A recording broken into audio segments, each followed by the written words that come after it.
Hello there. Hello there. And welcome to What If Qui-Gon Didn't Die? Bonus episode.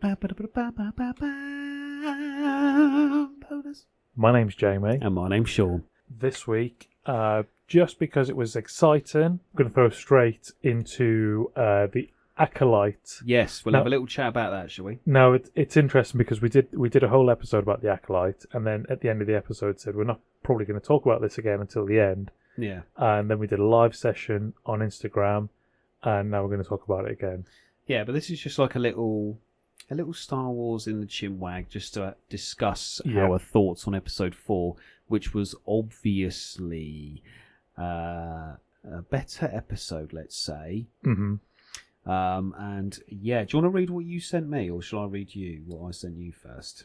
I tell you what, why don't I read what you sent me, and then you can read what I sent you. Okay. Okay. So of course we sent a message. What do you think?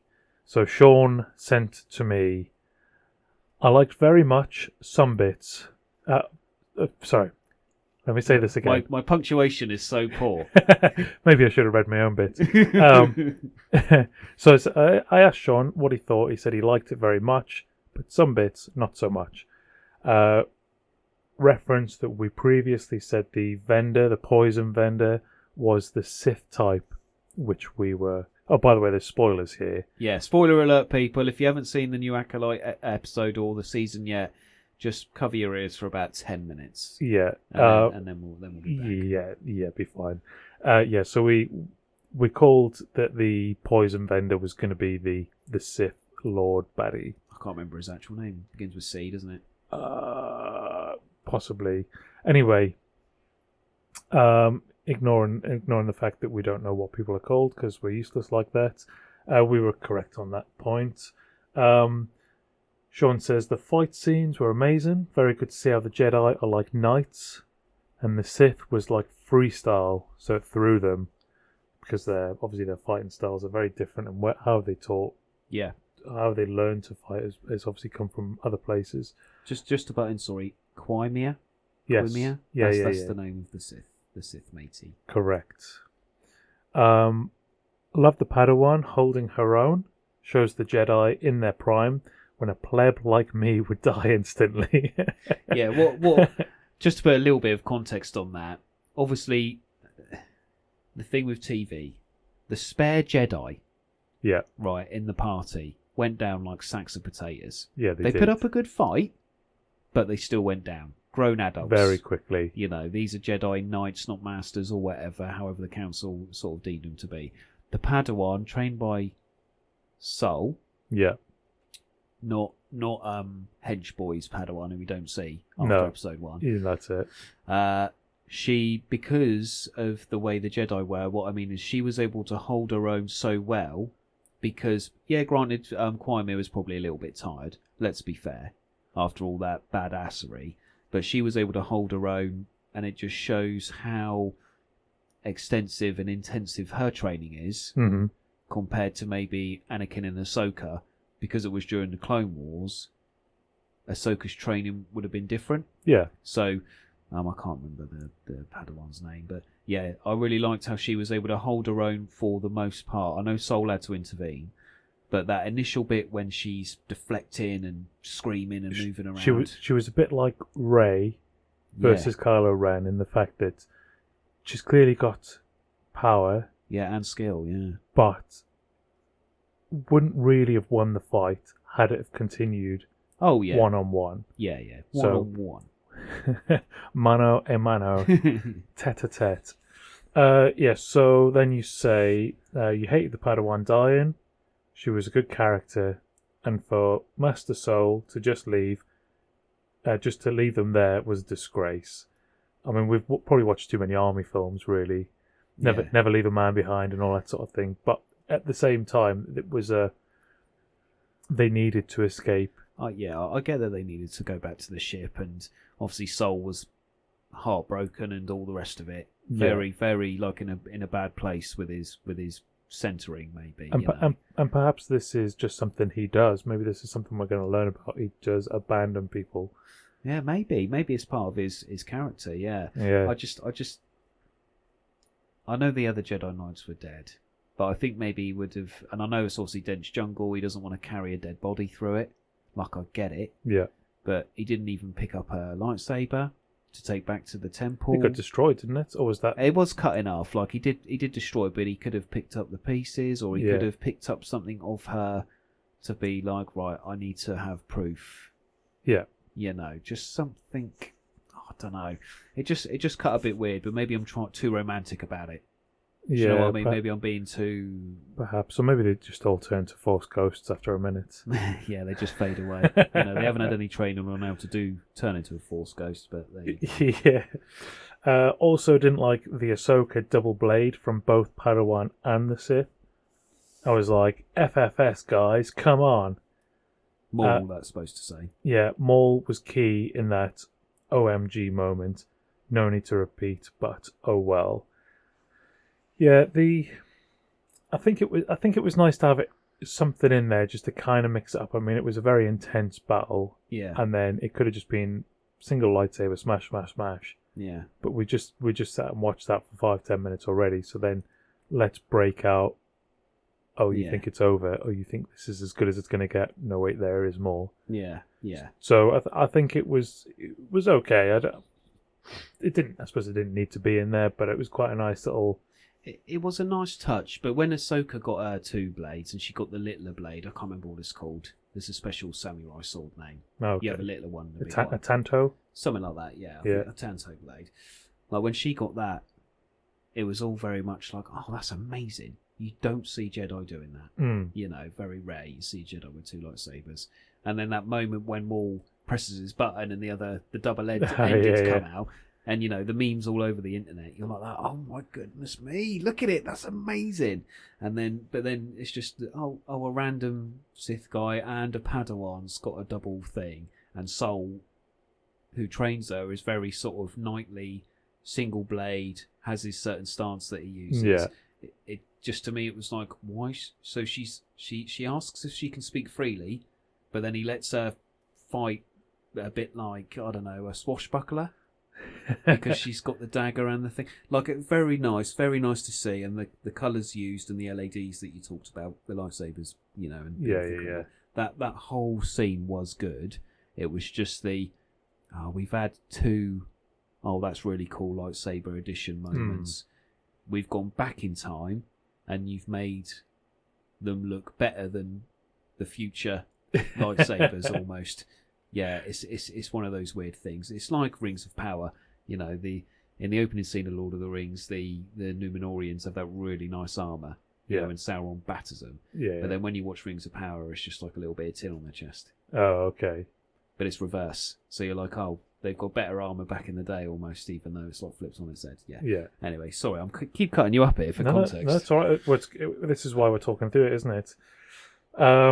Then you say, liked how he explained about his powers and how he's only a Sith because he doesn't follow the rules that the strict Jedi have, which he then uses to his advantage, doesn't he? Yeah.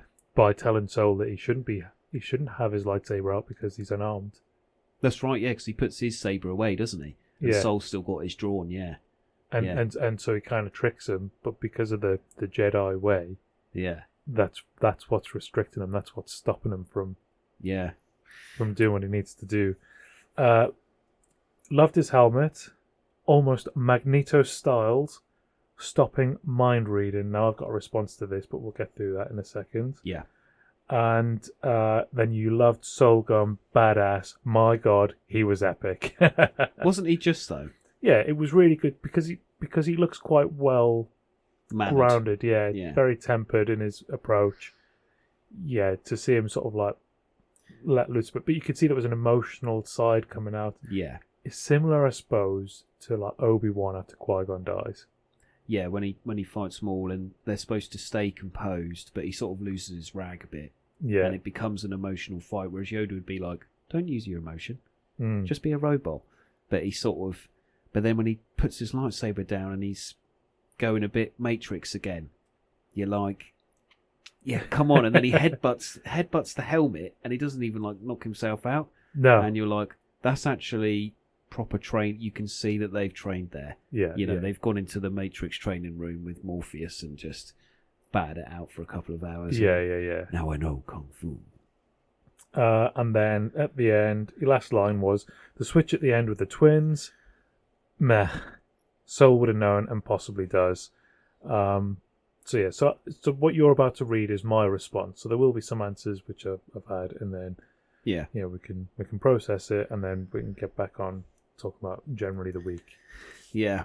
Okay, so I'm just going to read Jamie's here. Jamie says, so I enjoyed it.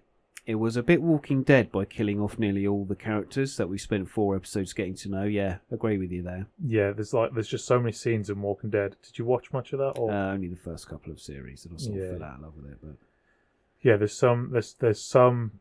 You spend all this time getting to know characters, and they sort of pick up, and you go, yeah, I like these people, and then all of a sudden, dead. Yeah. But then it's like, oh no, there's not just one dying here. There's going to be 2. There's going to be 3. Yeah. There's a scene where Negan, one of the bad characters, has pretty much all the people you've been following all captured. Yeah. And then he just decides he's going to take. I think he kills 2 of them. Yeah. With his baseball bat. Oh God, lovely. And it's grim. It's horrible. But you're like, no, these people were right there at the start, and now... Yeah, the characters have just fallen off the train. And then you're just watching all these people disappear. And I think what... The problem with Walking Dead, getting slightly off topic here, is that because all the characters you like and get to know end up dying or disappearing at some point, you actually end up with potentially a weaker cast. Yeah, because they have to rebuild their sort of arcs, don't they? Yeah. So you've got it's like a new person joining D&D when you're halfway through a campaign. Yeah. You like that. Now we've got to try and squeeze you in and make you lore appropriate. You just don't have the you don't have the connection anymore, so it's really tough to kind of get through it. Yeah. The fight was exciting and probably the best thing to so far in the series. Yeah, agree. That fight, and it's like we said, where they have their own styles, but the Sith is like free. He's almost like somebody using a rapier, almost like a water dancer. Yeah. With the sword, and then you've got your British soldiers in armour just going bang, bang, bang. With Game of Thrones reference, when there's the first sword of Bravos, and he's like, boy, I was thinking about this the other day. Do you know what I mean? Yeah. Sirio Ferrell. Pick up your sword, boy. But also, what's his name? Jerome. Oh, Jerome Flynn. Yeah, when he's in there and he has to fight. Oh, the bloke in the armour. Yeah, and he decides he's only going to be there in his sort of leather. Yeah. Cuirass. Yeah. And he's just going to dance around him because he's so nimble because he's not weighed down by all the armour. He ties him out, doesn't he? And then it's just little stabs in the knee sort of thing. Yeah. Yeah, it's very, very sort of like that. Yeah, you've got your big heavy knights with a sword just going smack, smack, smack. And then you've got the little like thiefy dude with a rapier sword running around going stab, stab, stab. I am actually going to win. Yeah, we both like that element of it. Yeah. Yeah, big time. The helmet was cool in that it blocks Jedi sense, but doesn't work backwards. So I find that a bit off. We will talk about the helmet a little bit when I finish reading this, I think. Yeah. Also, not keen on disabling the lightsabers temporarily. Either they work or they don't. I don't understand how they would get disrupted. But again, we'll go back to this, and it's the first time we've seen it. Yeah. Kylo Ren had an issue with his at one point, I think, but that was damage rather than disruption. Correct. His kyber crystal was cracked. Mm-hmm. That's why his lightsaber used to pulsate and go all sort of... Hopefully all the deaths will spur Soul on to become more focused. Glad he didn't kill the Sith when he had the chance, because that gives the story more time. Agreed, but there's only like 3 episodes left. Yeah. So, it was good to see Soul nearly lose control, though, and be like, he's older now than when May was little. So even though he's still a bit older, he's still got that killing power. Yeah, I think what I mean by this, and yes, there's only a few episodes left, and they're not very long episodes, but if he was able to kill Qui-Gon at this point, yeah, where does the story go? Yeah, where's the Acolyte come from? Yeah, there's nothing left to be learned or to Yeah. be. So they need to come back. But what I enjoyed was it was Soul's composure Mm. and his it just he was able to step back just a touch and go, I don't need to kill him now. Yeah. He was tricked, I suppose. Yeah, he was, yeah. And they yeah. they ran away rather than defeating him because they used the bugs to kind of take him away. But Did you think Osha thought the bugs would kill him? yeah, She must have done. yeah, that was the point, wasn't it? That they were going to be there to kill him, and there was going to be enough of them just to sort of take over. Yeah, but that didn't work anyway. Well, because he's a powerful Sith Lord, Nosha probably didn't realise Just how powerful he actually were. Yeah, Even though he swiped her with one finger. Yeah. Agreed about the switch, predictable, and I do think the Soul knows, but isn't saying anything to not raise suspicion. Yeah, I like that. About the twins, yeah. Because he was a little bit funny when they were going back to the ship, like he wasn't talking to May. No, it was almost like, we'll deal with this later. Yeah. But maybe this is going to be perhaps he's thinking maybe this is the key to finding them again. Yes. Is knowing that if I keep her close, he won't be far behind. So, because Qui-Gon knows that that's Osha. Yeah. At the end.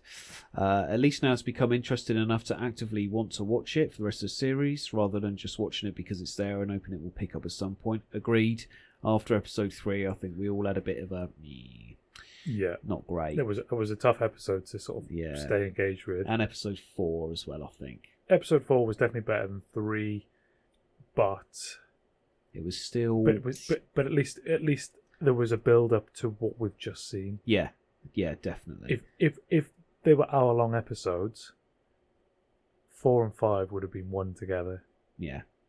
3 probably would have been binned off, or just it would have been added as a flashback for 10 minutes. Yeah, within another episode. Within episode 1 and 2, yeah. So you get a background of people, and then you get onto it. Yeah. Okay, so what do you want to talk about first then? That helmet. Yeah, so the helmet. I'm going to read you this thing. I sent you this that I found on the internet. It says here, cortosis was a metal that has a very high energy absorption rate and transmission coefficients, which allowed even the energy of a blaster bolt to be dissipated upon contact. One of the strongest minerals in the galaxy. Cortosis could even withstand the blow of a lightsaber and briefly short out its blade. Now, we discussed this, and why isn't it just Beskar, which we already know? Yeah, yeah, if it was Beskar, that'd be fine. Because we all know Beskar. We all understand what it does. The disruption of lightsaber crystals, not keen on that, because how does it work? He touches the blade, which is a beam of plasma, yeah? Yeah. Why then does the crystal shut down? The crystal's its own point producing.